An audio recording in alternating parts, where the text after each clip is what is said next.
আসসালামু আলাইকুম গাইস, আমরা আজকে তৈরি করব নুডলস, ভেজিটেবল নুডলসের জন্য যে ভেজিটেবলসগুলো লাগবে সেগুলো আগে প্রথমে আমরা সুন্দর করে কেটে পরিষ্কার করে নেব।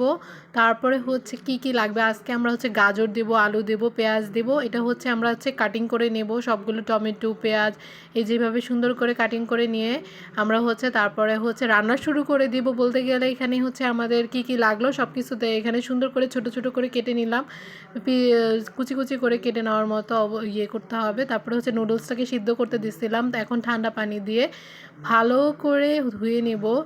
এখন হচ্ছে আমরা ধুয়ে নিলে দেখতে পাবো যে হালকা হচ্ছে শক্ত থাকবে, যাতে হচ্ছে এই জন্য আমরা ধুয়ে নিই। এবার হচ্ছে কড়াইয়ের মধ্যে ভালো করে ধুয়ে তেল দিয়ে নিব। তেল দিয়ে নেওয়ার পরে হচ্ছে পেঁয়াজ দিব, পেঁয়াজ কুচি দেওয়ার পরে হচ্ছে এটা হচ্ছে হালকা ব্রাউন কালার চলে আসলে দেখা যাবে যে এটা হচ্ছে একটু ভাজতে ভাজতে থাকলে একটা ব্রাউন কালার চলে আসবে, তখন আমরা একটা ডিমটা ছেড়ে দিব।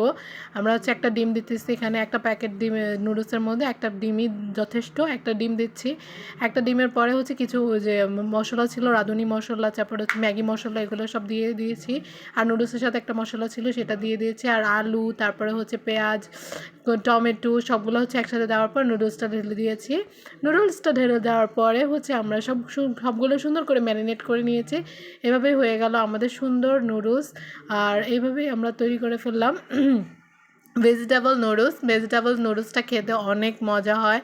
আপনারা গাইস ট্রাই করবেন, বাসায় অনেক মজা হয় খাইতে। তো আপনারা দেখেন গাইস, এখানে হচ্ছে সব ধরনের টমেটো, তারপরে হচ্ছে দেওয়া প্লেটের মধ্যে সুন্দর করে হচ্ছে আমরা সার্ভ করে নিয়েছি। এখন সবাই মিলে খাবো।